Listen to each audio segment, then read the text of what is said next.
췌장암의 진단과 치료에 대해서 말씀을 드리도록 하겠습니다. 이 화면은 췌장암이 걸려서 결국 그로 인해서 이제 사망하시게 된 유명인들을 이제 이렇게 보여주고 있습니다. 유명했던 성악가 루치아노 파바로티, 그리고 영화배우 그 패트릭 스웨이지, 김주승 씨, 그리고 최근에는 이제 애플 창업자인 스티브 잡스가 췌장암으로 사망을 했었습니다. 일단 그 췌장이 어디에 있는지부터 이제 말씀을 드려야 될 것 같습니다. 이 췌장은 이 그림에서 보시다시피 이 후복막강에 이제 위치한 장기입니다. 그래서 위하고 척추 사이에 위치하게 됩니다.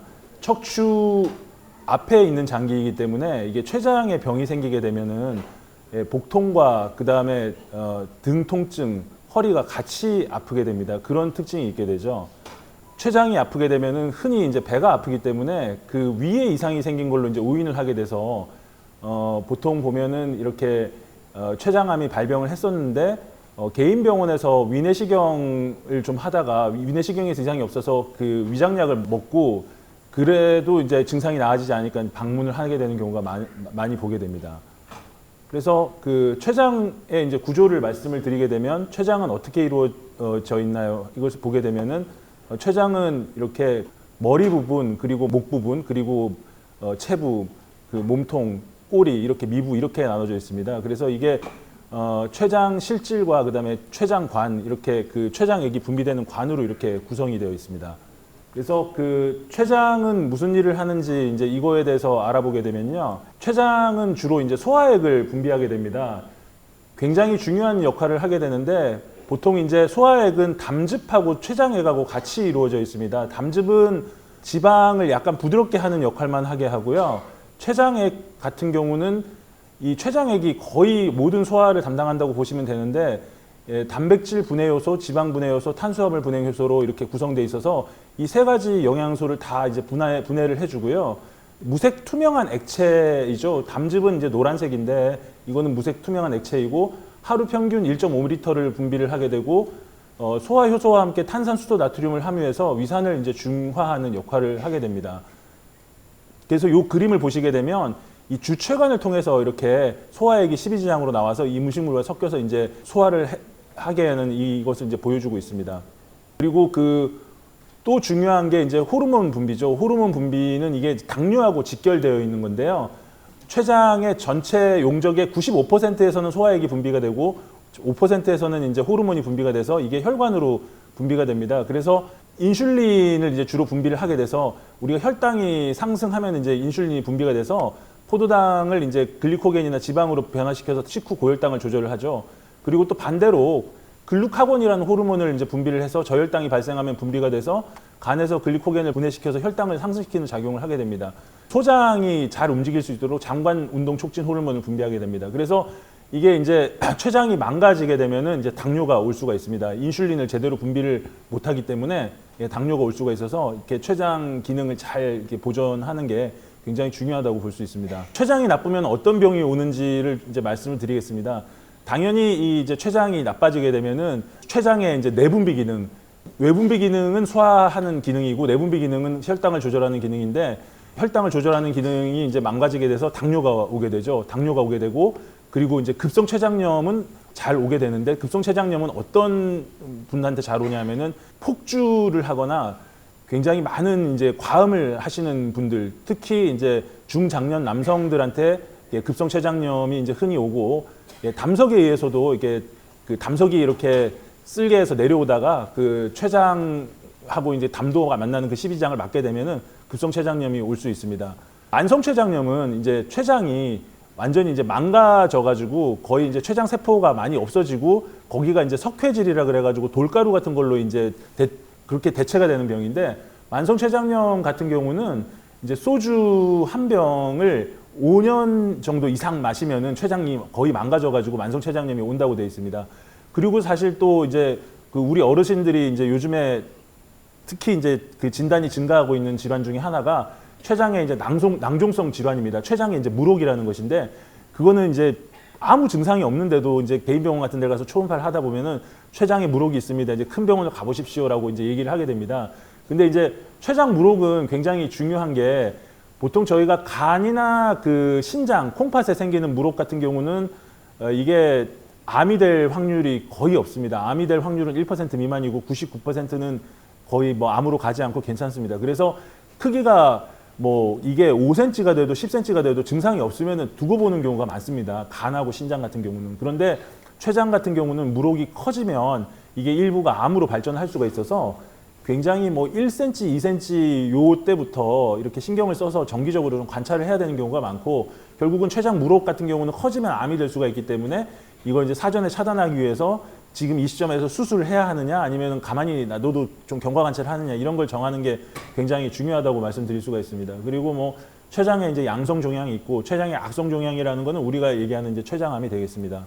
췌장이 나쁘면은 어떤 증상이 생기는지에 대해서 이제 말씀드리도록 하겠습니다. 그 췌장하고 관련된 증상이 이제 뭐가 있냐면 배가 아프죠. 배가 아픈데 아까 제가 말씀드렸다시피 췌장은 위하고 이제 등뼈하고 척추 사이에 있는 장기입니다. 그래서 비교적 뒤쪽에 위치하고 있기 때문에 배가 아프면서 등이 같이 아픕니다.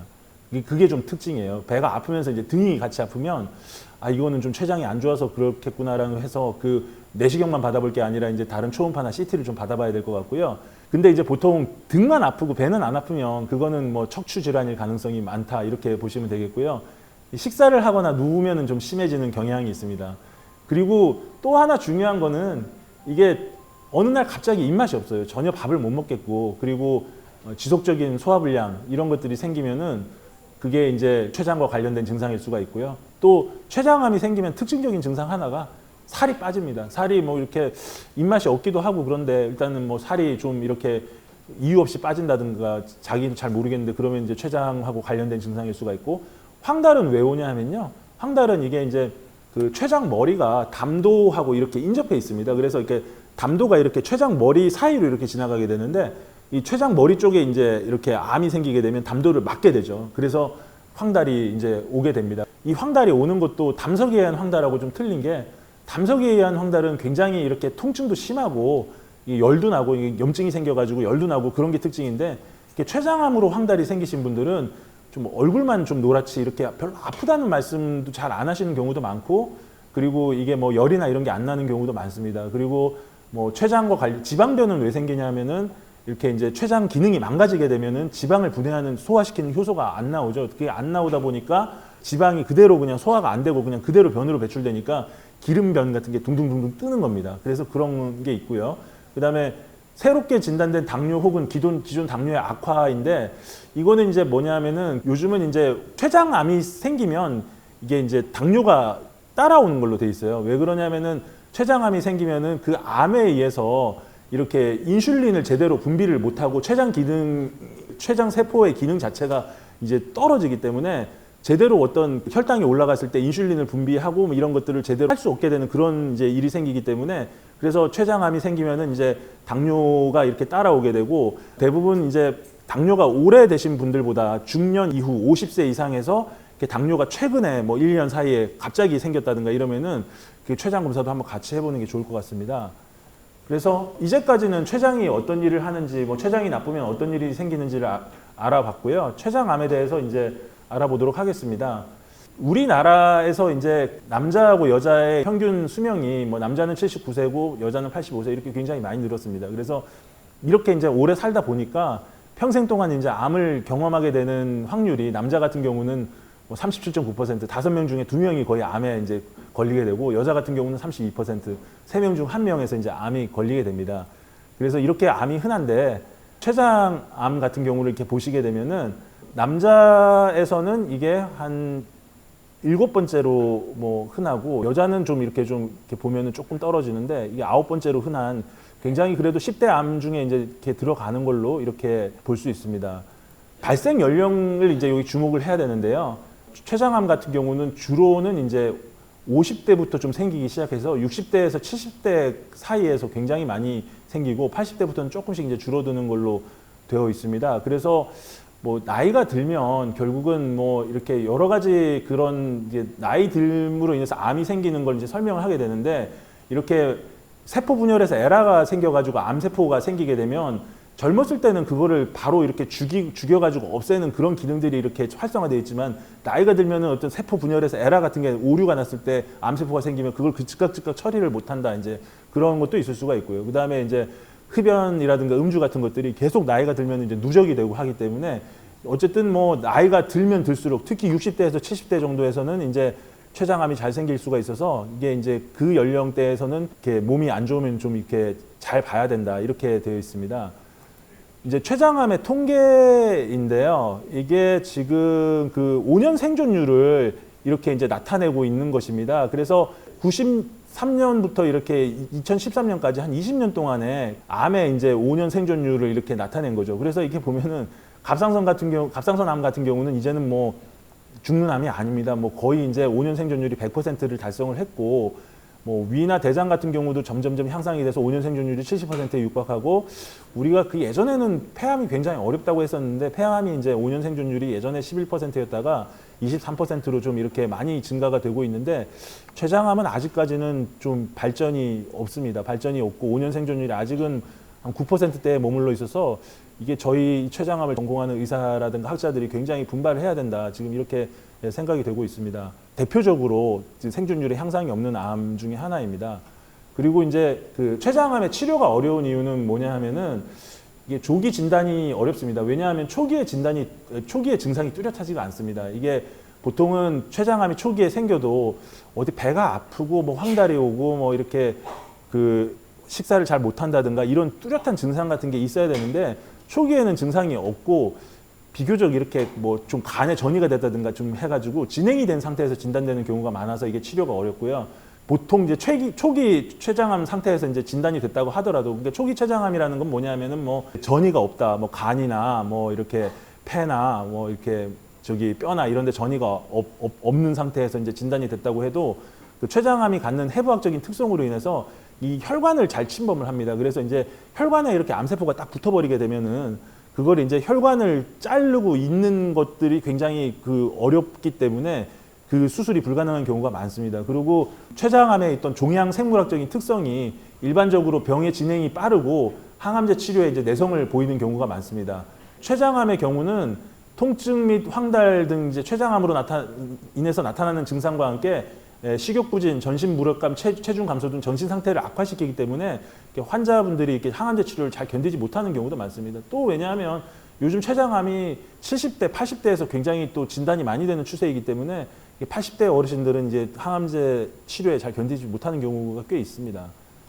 그래서 이제 췌장암이라는 거는 말 그대로 췌장에 생긴 암세포로 이루어진 종괴입니다. 그래서 90% 이상은 외분비 세포에서 소화를 시켜주는 그 세포에서 발생을 하고, 일반적으로는 이제 선암, 그 아데노, 이걸 이제 선암이라는 게 이제 저희 전문 용어로 아데노카시노마 이렇게 얘기하는데 이게 선암을 의미를 하고, 그리고 이제 뭐 췌장암 중에는 드물게 이제 낭종성 종양이나 내분비 종양도 이제 있을 수 있습니다.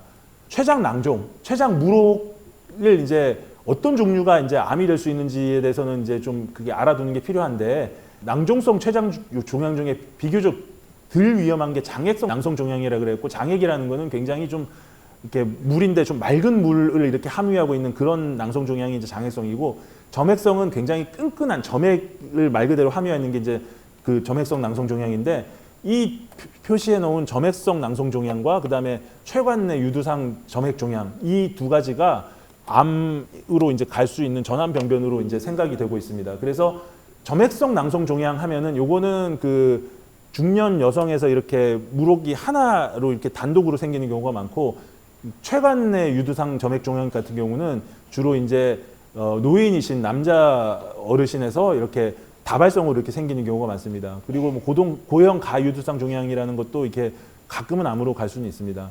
낭종성 췌장 종양 중에 점액성 낭성 종양은 이제 여성에서 이제 흔하게 발생을 하고, 췌장 꼬리에나 이제 몸통에서 호발을 하고, 이것도 전암 병소이고요. 췌관 내 유두상 점액 종양 같은 경우는 이게 이제 남성에서 주로 이제 뭐 한 60대 이상의 남성에서 발생을 하게 되는데, 이렇게 췌장 뭐 전체에 걸쳐서 다발성으로 이렇게 발생을 할 수가 있고, 이게 양성으로 처음에 진단이 되었다가 그대로 있는 경우도 있고 악성으로 가는 경우도 있어서 이거는 전암 병소이기 때문에 이제 관리를 좀 해줘야 된다, 이렇게 돼 있습니다. 장액성 낭성 종양은 이건 암으로 가는 건 아니고요. 뭐 이렇게 여성에서 빈발하고 우연히 발견이 되고요. 고형 가유두상 종양도 이것도 굉장히 특수한 경우인데 젊은 여성에서 5% 이내에서 발생하는데 수술을 하는 게 원칙입니다. 췌장암이 어떤 것인지에 대해서 이제 알아봤으니까 이제 어떤 사람이 췌장암에 잘 걸리는지를 이제 알아봐야 되는 거죠. 왜냐하면은 이걸 알아야지 이런 사람들한테서 이제 검사를 좀 잘 해봐야 되고 이렇게 잘 관찰을 해야 된다라는 걸 알 수가 있습니다. 왜냐하면 모든 사람이 이렇게 매년 이렇게 CT 같은 정밀 검진을 할 수는 없기 때문에 췌장암의 위험 요인을 이제 아는 게 굉장히 중요하다고 볼 수가 있습니다. 그래서 사실 췌장암의 위험 요인은 가장 중요한 게 흡연입니다. 흡연은 이제 그 췌장암의 이제 위험도를 2배에서 5배 정도 증가시키는 걸로 알려 있고 현재까지 알려진 가장 중요한 인자입니다. 금연 후에 10년이 지나면은 이제 일반인과 비슷한 유병률을 보여서 이제 담배를 좀 끊는 게 좋다라는 거고요. 사실 제가 아는 환자분들도요, 이게 흡연을 하게 되면은 이제 어떤 일이 발생하게 되냐면은 보통 젊었을 때는 흡연을 해도 잘 그 영향이 나타나지 않는 것 같아요. 그런데 흡연을 하게 되면 제가 보니까 제 환자분들이 65세에서 한 72세 사이에 폐암, 췌장암, 식도암 3개 중에 하나는 생기는 경우가 많더라고요. 그래서 사실 폐암이나 췌장암 같은 것들이 이제 65세에서 72세에 생기게 되면 제가 친하게 지냈던 이제 고등학교 동창 선배님이 계시는데 어느 날 갑자기 담배를 이제 고등학교 때부터 펴가지고 거의 50년 가까이 폈었는데 한 64세쯤 되다 보니까 어느 날 갑자기 골프를 치다가 허리가 아파가지고 좀 이상하다 그래가지고 병원을 가가지고 이제 사진을 찍어봤더니 벌써 이제 폐암이 허리로 전이가 됐다는 거예요. 이게 이제 50년 이렇게 담배를 핀 결과라서 사실은 담배를 끊는 게 낫습니다. 그게 결국은 담배 펴서 여러 가지 손해를 본다는 게 65세에서 72세 사이에 그런 좀 중한 암이 생기면 아무리 치료 방법이 발달했다 그래도 이렇게 수술을 못하는 단계에서 발견이 되게 되면 고작 해서 한 1, 2년 이제 투병하다가 돌아가시는 경우가 많아서 그러니까 결국은 남들보다 한 15년에서 20년은 손해 볼 수 있습니다. 그래서 여기 계신 어르신분들도 오늘 당장 그 담배를 끊으시는 게 좋을 것 같아요. 그리고 또 하나는 전자담배는 또 무해하다라는 또 그런 일각의 또 이렇게 설이 있는데 그것도 다 담배 회사들이 좀 이렇게 좀 이렇게 홍보를 하려고 하는 게 많고요. 전자담배도 역시 해로운 거는 마찬가지라고 지금 과학적으로 이제 증명이 되어 있습니다. 그리고 이제 당뇨병 같은 경우는 원인이자 이제 췌장암의 결과일 수가 있습니다. 이렇게 당뇨를 앓고 있는 경우에, 그러니까 이제 당뇨를 앓고 있는 것 자체만으로 췌장암이 증가하는 건 아닌데, 당뇨를 앓고 있는데 갑자기 같은 인슐린을 쓰고 있고 이렇게 혈당 강화제 치료약을 쓰고 있는데도 갑자기 혈당 조절이 안 돼요. 그러면 이게 혹시나 췌장암 같은 게 생겼는지 갑자기 혈당 조절이 되던 사람이 안 되는 사람 안 되거나 하면은 한번 알아볼 필요가 있고요. 그 다음에 55세 이상에서 가족력 없이 갑자기 당뇨가 발생하면은 이제 이게 췌장암의 결과일 수가 있는 거죠. 췌장암 때문에 이 인슐린을 조절하는 그런 세포들의 기능이 떨어져서 인슐린 같은 게 잘 안 나오거나 그러면은 당뇨가 발생할 수 있어서 하여튼 좀 중년에 갑자기 당뇨가 생겼다 그러면은 한번 그 췌장암을 의심해 볼 수 있습니다. 또 하나는 이제 만성 췌장염이죠. 만성 췌장염은 워낙 술을 이제 많이 먹게 되면 이제 췌장이 거의 망가지면서 이제 만성적으로 염증을 앓게 됩니다. 그래서 어떤 그 장기든지 간에 이렇게 만성적으로 염증이 몇십 년이 되다 보면 암으로 가는 경우가 많아요. 그래서 저는 이제 췌장뿐만 아니라 담도도 이제 전공하고 있는데 담도 같은 경우도 이제 담도암의 위험 인자로 그 간 디스토마, 그 기생충 그런 것들이 이제 들어가서 그냥 자기도 모르게 계속 수십 년 살고 구충제 같은 것도 제대로 안 먹고 그러면은 그런 게 생길 수가 있고 간 안에 이렇게 간내 담석 같은 게 생겨도 염증이 오래되면 이제 암이 될 수가 있어서 항상 염증이 오래 이렇게 지속되도록 하는 것은 안 좋습니다. 그래서 만성 췌장염이 이제 췌장암의 위험 요인이고 그다음에 유전적 요인도 따져봐야 되는데 우리 가족 중에 50세 이전에 췌장암이 발생한 직계 가족이 1명 이상 있으면 이 췌장암이 나한테도 좀 생길 수가 있을 가능성이 있고요. 그다음에 나이와 관계없이 췌장암 환자가 직계 가족 중에 2명 이상이면은 그건 췌장암의 어떤 그런 유전자의 가족력이 있을 수가 있기 때문에 한번 검사를 해보는 게 좋습니다. 그리고 나이가 증가함에 따라서 발생률이 증가하기 때문에 아까 말씀드렸다시피 60대에서 70대부터 이렇게 가파르게 이제 발생률이 증가합니다. 그래서 그것도 이제 잘 봐야 되고요. 음주도 이제 너무 술을 많이 마시면은 췌장암도 유발할 수 있는데 만성 췌장염이 이제 되면서 췌장암을 유발할 수 있다 이렇게 되어 있습니다. 살찌면은 뭐 좋지 않다고 돼 있어요. 뭐 하물며 이제 요즘은 비만이 있으면은 뭐 모든 성인병이 증가하고 뭐 치매도 증가한다라는 게 연구 결과가 있어서 하여튼 그렇게 살 많이 찌는 거는 뭐 좋지가 않습니다. 그리고 시기는 역시 그 고기는 적당량으로 드시는 게 좋은데 고기를 너무 많이 드시거나 과도한 탄수화물 이건 설탕이죠. 설탕은 이렇게 제가 보기에는 뭐 백해무익한 것 같습니다. 설탕 많이 섭취해가지고는 좋은 게 하나도 없고 왜냐하면 이미 우리가 그 주식으로 먹는 밥이나 빵이나 면에 충분한 설탕이 들어가 있어요. 당분이 들어가 있기 때문에 그걸 뭐 다시 가공식품으로 섭취하는 건 좋지가 않고 많이 먹는 것도 좋지가 않습니다. 그래서 이런 것들이고 채소류를 좀 섭취를 하면은 췌장암에 좀 좋다 이렇게 돼 있고 뭐 화학 물질도 췌장암의 위험 요인으로 작용하는 걸로 돼 있습니다. 그 다음에 이제 또 궁금하신 게 이제 췌장암의 증상일 겁니다. 어떤 증상이 있어야지 이제 췌장암을 의심하느냐. 이제 그 췌장암의 증상 중에 가장 중요한 게 복통입니다. 췌장은 이 상복부의 위 뒤쪽에 있기 때문에 보통 이 위 가운데 명치 쪽 상복부 통증을 많이 호소합니다. 그게 막 아프다고 이제 그런데 이제 그러면서 이제 등도 이제 같이 아프다 그러면은 이게 췌장암의 증상일 수가 있습니다.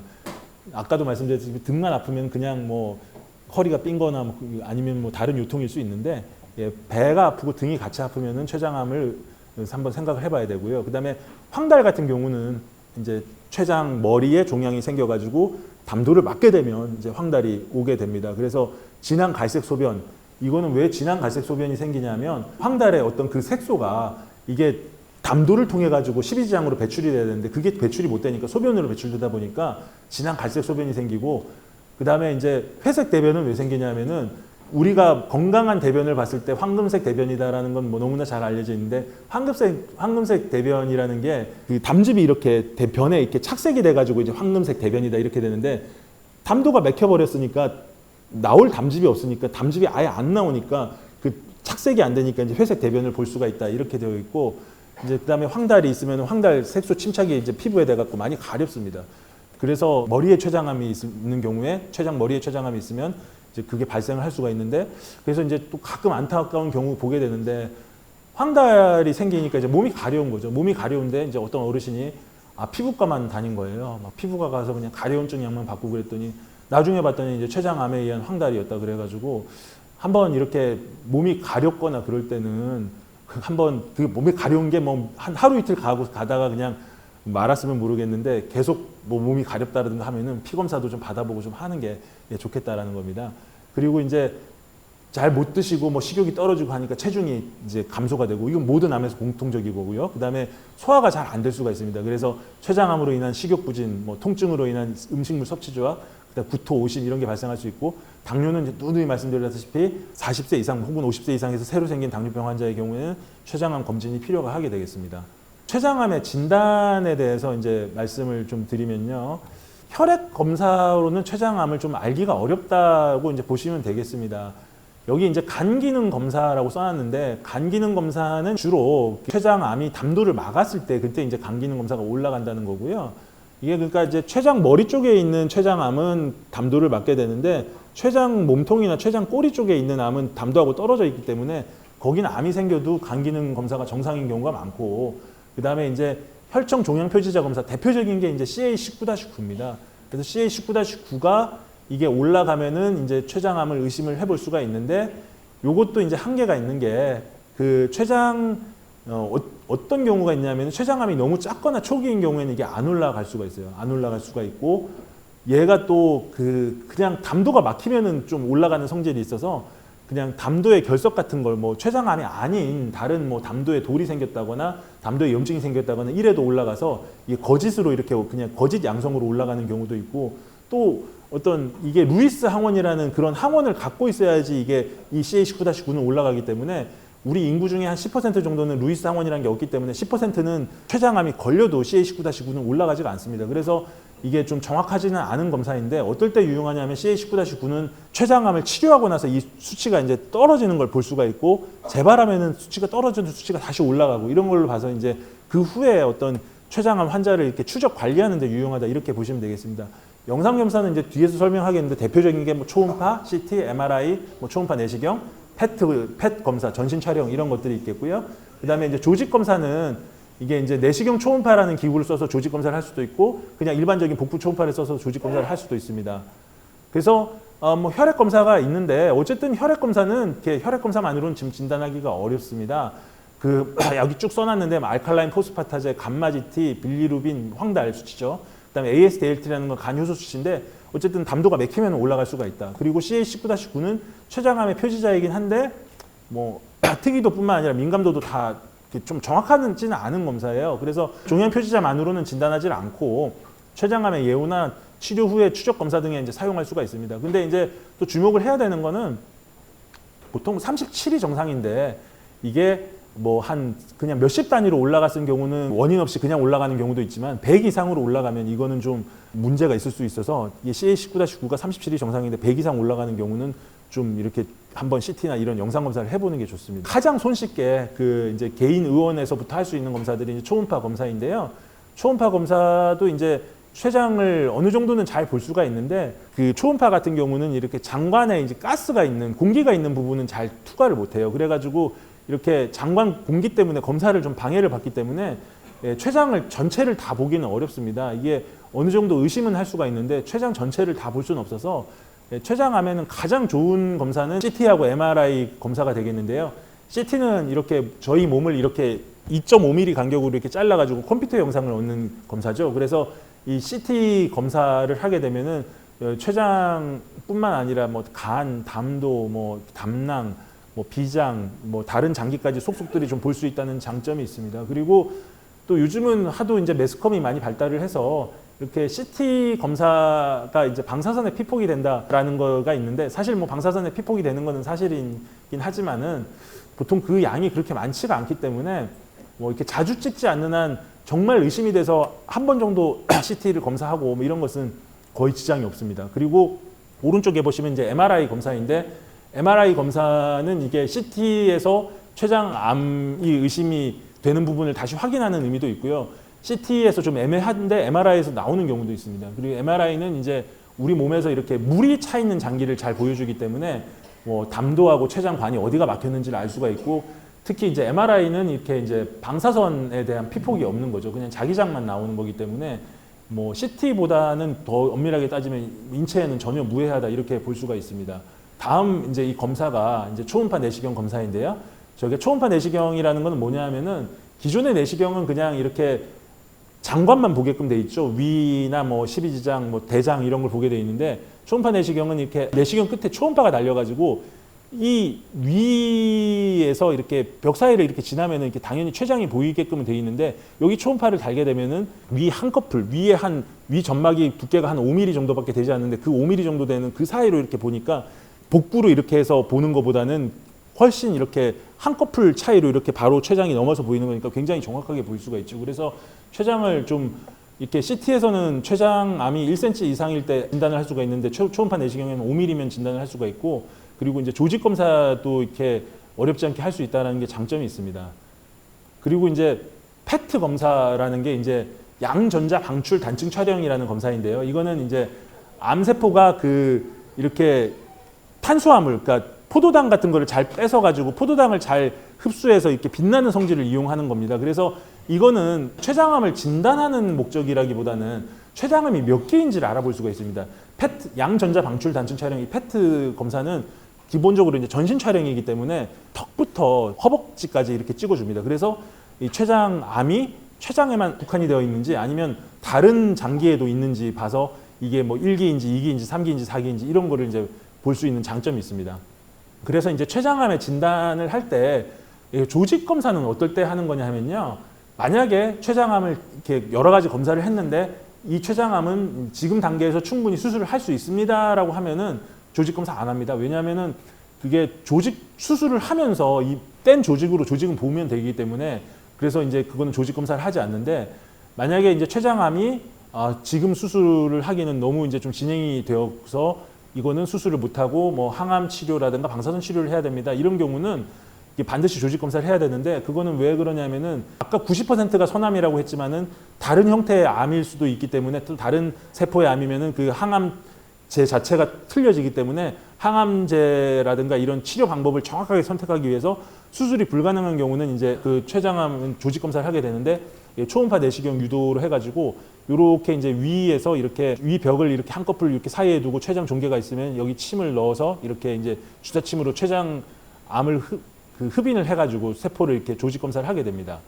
예, 그렇게 보시면 되겠고요. 그래서 진단은 이렇게 진단이 될 것 같고, 췌장암이 이제 진단이 되게 되면 뭐 병기는 있습니다. 병기는 뭐 다른 암에서부터 결국은 뭐 1기, 2기는 뭐 비교적 초기이고 3기는 좀 진행이 된 거고 4기는 이제 다른데 전이가 돼가지고 뭐 우리가 뭐 흔히 얘기하는 뭐 말기다 이렇게 얘기하는 게 이제 4기 이렇게 되겠습니다.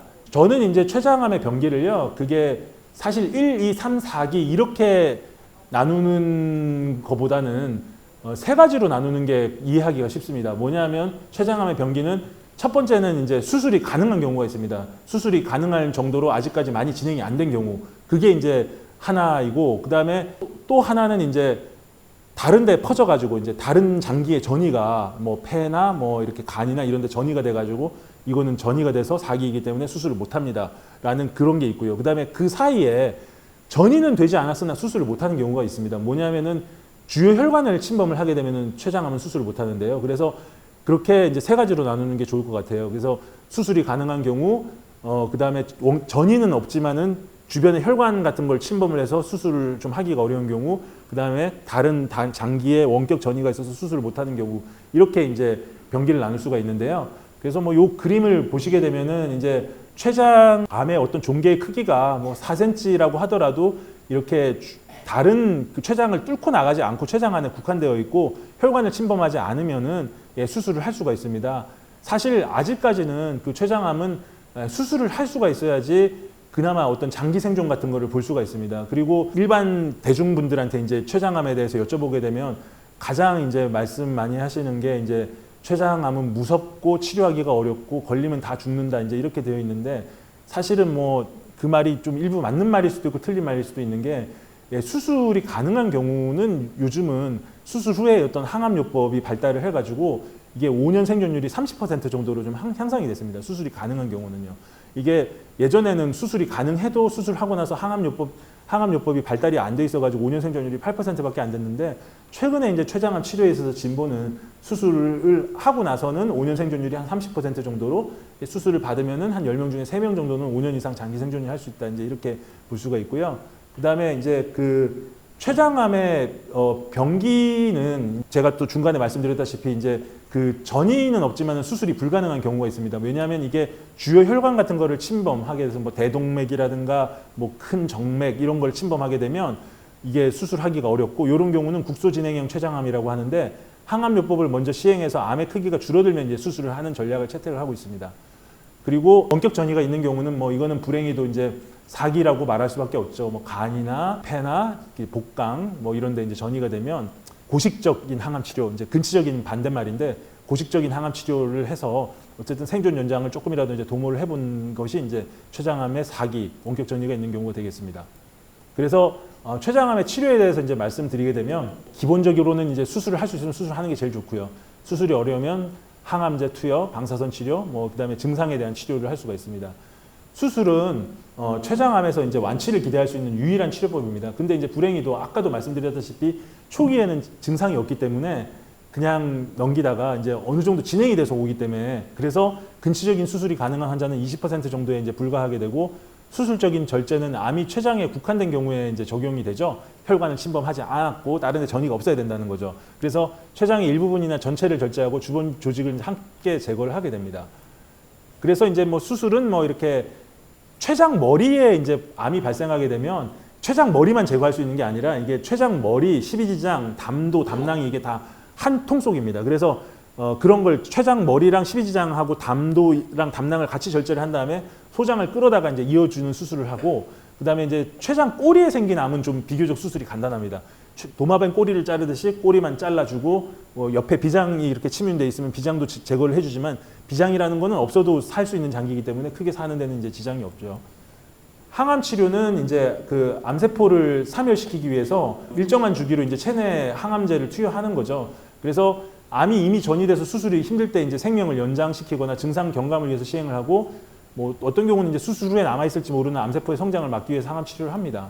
항암 치료의 종류는요, 이제 아까 이제 수술 후에 저희가 5년 생존율이 5%, 30% 정도로 상승됐다고 했는데 수술 후에 보조 항암요법이 굉장히 중요합니다. 왜냐하면 수술 후에도 이제 어떤 영상에서 보이는 정도의 암 크기는 1cm 정도고 예를 들면 뭐 1mm, 2mm나 그보다 더 작은 암은 안 보일 수가 있죠. 그래서 어떤 암이 이렇게 수술하고 나서도 딴 데 숨어 있을 수가 있는데 그 잠복해 있는 암세포를 사멸시키기 위해서 보정항암요법을 이제 하게 되고 그래서 수술 그게 잘 되면 이제 수술 후에 재발을 줄이고 이제 생존율 연장을 이제 기대를 할 수가 있게 됩니다. 그리고 이제 선행 항암화학요법이라는 게 뭐냐면 아까 말씀드렸다시피 국소 진행형 췌장암, 그러니까 전이는 없으나 국소 진행돼가지고 혈관을 침범하고 혈관이랑 붙어버려갖고 수술이 어려운 췌장암 같은 경우는 이제 그 환자에서 이제 항암 치료를 해가지고 이게 종양 크기하고 치민의 범위를 줄여가지고 암이 작아지고 혈관하고 떨어지면 그때 이제 완치 목적의 수술을 해볼 수가 있습니다. 그리고 이제 고식적인 항암요법은 뭐 전이가 돼가지고 이제 더 이상은 어떻게 해볼 수 없는 분들에 한해서 이제 항암 치료를 하게 되는데 이것도 뒤에 말씀드리겠지만 항암제가 좀 새로 개발이 돼서 예전보다는 조금 생명을 좀 연장을 할 수가 있고 또 어떤 독성도 조금 적어졌다 이렇게 볼 수가 있습니다. 그래서 뭐 항암요법 중에 가장 대표적인 약제가 젬시타빈이라는 이제 약제입니다. 이게 90년대 후반에 이제 개발이 됐는데 전이 췌장암의 1차적인 선택 약제이고 이게 생존 기간이 연장이 되고 삶의 질이 향상이 되고 매주 한 차례씩 세 번 주사하고 4주째 휴식을 하는 이제 그런 것들이 있습니다. 근데 이제 항암제는 문제가 뭐냐면 아직까지 기술로 그 암세포만은 다 죽일 수 있는 항암제가 없어요. 예를 들어서 암세포 한 10개를 죽인다고 하면 정상세포 한 두세 개 정도도 이렇게 좀 지장을 일으킵니다. 그래서 이게 골수 기능, 어떤 피를 생성하는 그런 기능이 이제 저하가 있을 수가 있어서 백혈구가 떨어지고 혈소판이 떨어질 수가 있고 그다음에 점막 쪽에 이제 염증 같은 걸 일으키기 때문에 오심이나 구토 같은 것들이 있을 수가 있어요. 그래서 이런 거는 있지만은 이걸 이제 컨트롤 해줄 수 있는 어느 정도 경감을 시켜줄 수 있는 보조 약제들이 있고요. 그다음에 얼로티닙이라는 약도 젬시타빈이라고 같이 쓰면은 이게 생존 연장이 되는 걸로 되어 있고 최근에 가장 중요하게 이제 좀 대두가 되는 거는 그 젬시타빈이란 기존 항암제에 아브락산이라는 새로 이제 미국에서 개발된 항암제를 병암 사용하면은 이게 생존이 연장이 된다는 겁니다. 왜냐하면 이게 아브락산이라는 게 인체 단백질인 알부민을 파클리텍살이라는 기존 항암제에 결합을 해가지고 이렇게 되면 이제 암세포가 알부민을 영양분으로 인식해가지고 잡아먹게 됩니다. 그러면은 이제 그 알부민이랑 붙어 있는 파클리텍살 항암제가 암세포 안으로 들어가가지고 그 암세포 안에 들어가서 이제 암세포를 이제 사멸시키게 되는 효과가 있습니다. 그래서 지금까지 나온 이제 성적은 췌장암 4기 환자에서 기존 항암제보다 뭐 2.1개월 정도 생존 연장을 했다라는 효과가 있고 4기에서 사실 1년 이상 살았다고 하면 그거는 뭐 어떻게 보면 조금 대단할 수 있는데 1년 이상 생존율이 35%였고 2년 이상 생존율이 9% 정도였다. 이건 뭐 이렇게 생존율 자체로는 성적이 좋지 않은데 이건 4기 환자에서는 뭐 조금 기존보다는 고무적인 결과였다. 이렇게 이제 볼 수가 있습니다. 그리고 또 폴피리녹스라 그래가지고 4가지 항암제를 복합해서 사용하는 건데 결국은 4가지나 쓰기 때문에 강하면서 이제 강하니까 어떤 생존 연장 효과는 좀 더 기존 항암제보다 좀 있을 수는 있는데 이게 굉장히 강하고 독성이 있기 때문에 좀 활동력이 좋은 젊은 환자에서 이제 주로 사용을 하게 됩니다. 이게 이제 결국은 한마디로 활동력은 뭘로 평가를 하냐면 침대에 얼마나 누워있냐 그거를 평가를 하는 거거든요. 그래서 하루 종일을 따졌을 때 침대에 절반 이상의 시간을 누워있는 것 같으면은 이런 강한 항암제는 쓸 수가 없죠.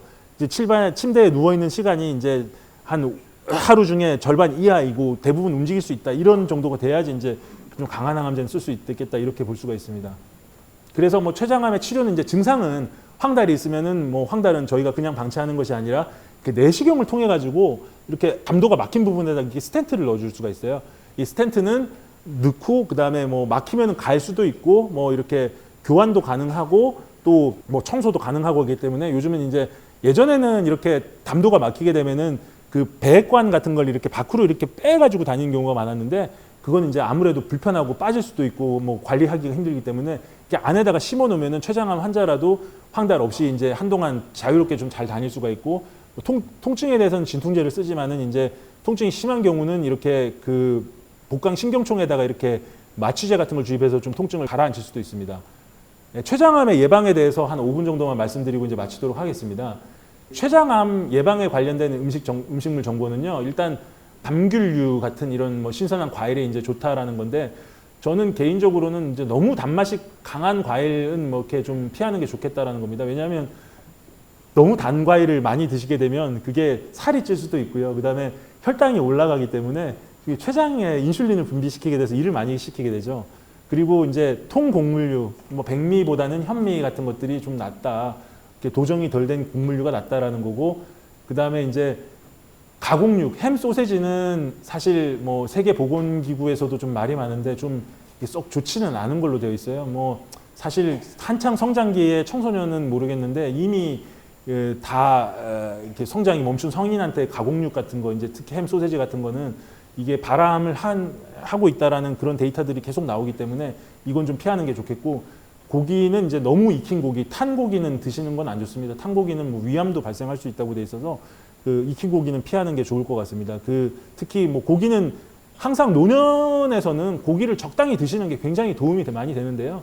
과다하게 드시지만 않으면 될 것 같습니다. 뭐 2인분, 3인분을 한꺼번에 드신다든가 이런 거는 좋지는 않을 것 같고요.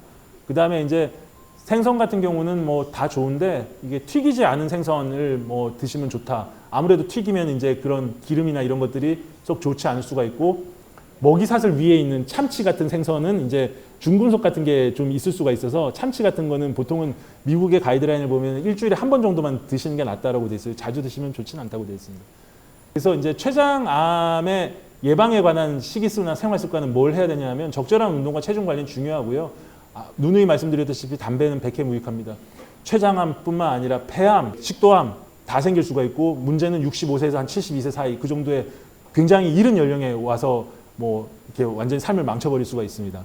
그리고 뭐 강황, 카레에 들어있는 주성분인데 이게 이제 그 췌장암의 예방에 도움이 되고, 술은 좀 과음하는 건 피하는 게 좋습니다. 뭐 한두 잔 정도 드시는 건 상관이 없고요. 그리고 이제 엽산이 풍부한 식품을 드시는 게 좋겠고, 설탕은 제가 말씀드리지만 이제 가공식품으로 된 설탕은 좀 피하는 게 좋을 것 같아요. 이미 우리는 밥이나 빵, 면 형태로 이제 주식으로 설탕을 충분히 섭취하고 있기 때문에 가공식품 형태는 피하는 게 좋을 것 같습니다. 그래서 이제 마지막 슬라이드입니다. 그래서 금연과 적당량 이하의 음주가 이제 필수적이고, 설탕은 좀 피해 주시고, 위험인자, 그러니까 뭐 췌장에 물혹이 있다거나 내가 만성 췌장염이 있다거나 우리 집안에 췌장암 환자가 2명 이상 있다거나 이런 위험인자가 있는 경우는 정기적인 검진을 좀 하는 게 좋겠다라는 거죠. 당뇨 환자도 마찬가지일 거고요. 그 다음에 의심이 되면은 이제 병원을 찾고, 진단이 되면은 뭐 이렇게 치료를 좀 빨리 하는 게 좋겠습니다. 그리고 이제 수술이나 항암이나 방사선 치료를 이제 적극적으로 좀 시행을 하면, 수술 같은 경우는 아까도 말씀드렸다시피 한 30% 정도 해서 완치 효과를 좀 볼 수가 있고, 수술을 못하는 경우라도 좀 이렇게 그 통증을 좀 줄여준달지 생존을 연장한다든지 이런 효과들을 볼 수가 있어서 그런 치료들을 좀 적극적으로 좀 받아보는 게 좋겠습니다. 이상입니다.